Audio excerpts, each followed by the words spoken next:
Hi అండి అందరికీ. అందరు ఎలా ఉన్నారు? బాగున్నారా? బాగుండాలని మనస్ఫూర్తిగా కోరుకుంటున్నాను. Welcome back to Sunitha vlogs.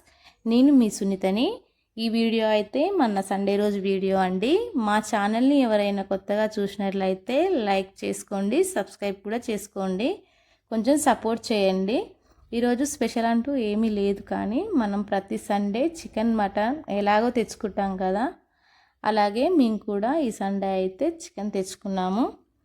మాకైతే ఈరోజు స్పెషలే అండి. మా అబ్బాయి అయితే హాస్టల్కి వెళ్ళాడు కదా, హోమ్ సిక్ హాలిడేస్ అని ఇంటికి వచ్చాడు. అందుకే చికెన్ కర్రీ బగారా రైస్ అయితే వండాను. ముందుగా అయితే కేజీ చికెన్కి 4 పావులు 5 పావుల నూనె అయితే పోసాను. కొంచెం నూనె ఎక్కువ ఉంటేనే గ్రేవీగా ఉంటుంది.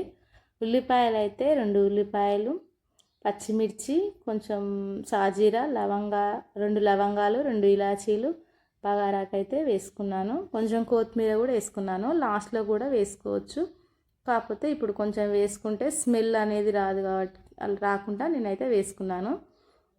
ఉల్లిపాయలు పచ్చిమిర్చి వేగేంతసేపు అయితే చికెన్ని 2 సార్లు అయితే కడుగుతాను. కొందరైతే చికెన్ కడగకుండానే వండుతారు, అంటే బాగుండదని కాదు, టేస్ట్ ఉండదని చికెన్ అయితే కడగకుండానే వండుతారు. లివర్ అయితే చికెన్ ఉడికేటప్పుడు అయితే నేను వేయను. చికెన్ కుళ్ళు అవుతుందని కారం వేసాక లాస్ట్లో అయితే వేస్తాను. ఉల్లిపాయలు పచ్చిమిర్చి బ్రౌన్ కలర్ వచ్చేంతసేపు చికెన్ అయితే వేసుకోవాలి. ఆ తర్వాతకి మనం చికెన్ ఎక్కువ సార్లు కూడా కలపకూడదు, 1-2 సార్లు ఎక్కువ సార్లు కూడా కలపకూడదు. చికెన్ అలా వేసుకున్న తర్వాతకి బాగా నీళ్ళంతా పోయేంత వరకు అయితే ఉడికించాలి. అలా ఉడికించిన తర్వాతకి మనకు ఆయిల్ వస్తుంది కదా పైకి, అప్పటి వరకు అయితే ఉడికించుకోవాలి. అందులో కొంచెం పసుపు, కొంచెం అల్లం ఎల్లిగడ్డ అయితే వేసుకోవాలి. బాగా ఉడికిన తర్వాతకి అల్లం ఎల్లిగడ్డ అయితే మనము అప్పటికప్పుడు నూరిందైనా ఏంలే, లేకుంటే మనం ముందు రోజు ఇంత ముందుకు ఉంటుంది కదా మన ఇంట్లో, అది వేసుకున్నా పర్లేదు. కొంచెం అప్పటికప్పుడు నూరుకున్న అల్లం ఎల్లిగడ్డ అయితే కొంచెం టేస్ట్గా ఉంటుంది.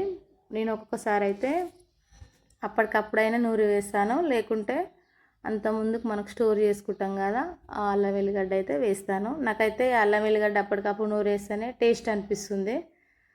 మా అమ్మ వాళ్ళు అయితే అలాగే వేస్తారు. మా అమ్మ వండితే చికెన్ అయితే చాలా ఇష్టం అండి నాకు. నేను ఎంత టేస్ట్గా వండుకున్నా నాకైతే అలా నచ్చదు. ఎందుకో మా అమ్మ వండితేనే నాకు చాలా ఇష్టం అనిపిస్తుంది. అమ్మ చేతి వంట అమృతం అంటారు కదా, అలాగనేమో అంటారు కదా, అందుకనే ఏమో మా అమ్మ అయితే ఇప్పటికి కూడా అల్లం వెల్లిగడ్డ అయితే ఏ కర్రీ చేసినా, చికెన్ వండినా మటన్ వండినా అప్పటికప్పుడు అయితే నూరుతుంది. కానీ నేనైతే ఇష్టం అండి, ఇంట్లో ఉంటే వేస్తాను, లేకుంటే అప్పటికప్పుడైనా నూరేస్తాను. చికెన్ కుళ్ళు అవుతుందండి, మనం ఎక్కువ కలపకూడదు. అలా కలిపితే కూడా బాగుండదు కదా తినడానికి కూడా. నేను చిన్నగా ఉన్నప్పుడైతే మా అమ్మమ్మ వాళ్ళైతే ఇంటికి వెళ్ళినప్పుడైతే చికెన్ అయితే సూపర్గా వండుతుండే మా అమ్మమ్మ వాళ్ళు. కానీ మనం ఎంత వండినా అమ్మ చేతి వంట, అమ్మమ్మ చేతి వంట అయితే మనం మర్చిపోలేం కదా. లాస్ట్లో అయితే కొంచెం కారం, కొంచెం అయితే ఉప్పు వేసాను. తగినంత ఇష్టం అండి, మనకి ఎంత తినాలనిపిస్తే అంతైతే వేసుకోవచ్చు. ఉప్పు కారం వేసిన తర్వాతకి ఒక 4-5 నిమిషాలు చికెన్ పట్టేంత వరకు అయితే ఉంచాలి. ఆ తర్వాతకి కొంచెం నీళ్లు పోసుకొని ఉడకనివ్వాలి. 5 నిమిషాల తర్వాత చికెన్ దించుతామనగా కొంచెం ధనియాల పొడి, కొంచెం మసాలా వేసి, చికెన్ మసాలా ఉంటే వేసుకోవచ్చు, లేకుంటే మనం ఇంట్లో నూరిన మసాలా అయితే వేసుకొని కొంచెం కొత్తిమీర చల్లుకుంటే చాలా చాలా టేస్ట్గా ఉంటుందండి. Thank you for watching. Bye bye.